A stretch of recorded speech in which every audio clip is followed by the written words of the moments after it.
ניר סיפר שאתה נתת לו אגרוף בהפסקה היום.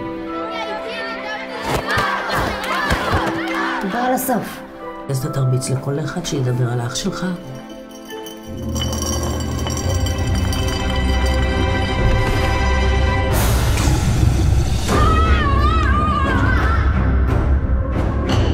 סבתא שלי תמיד הייתה מספרת לנו עליהם, על אבו לילה.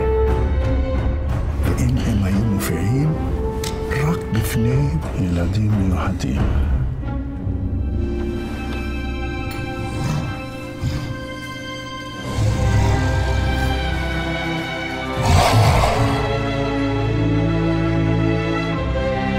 אני אשמור עליך. אנחנו נהיה חברים.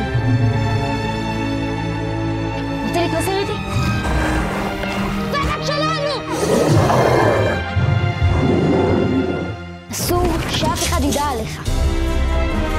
אף אחד אף פעם. איפה היית? עם חבר. מי זה החבר הזה שאתה כל הזמן מסתובב איתו? מה זה, הבאתם כלב? לא יכולה לספר עליו לאף אחד. מה, אתה גנוב? מי יאמין לי?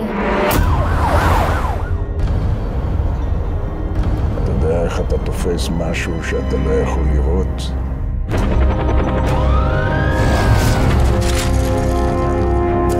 אתה מוצא מישהו שכן יכול.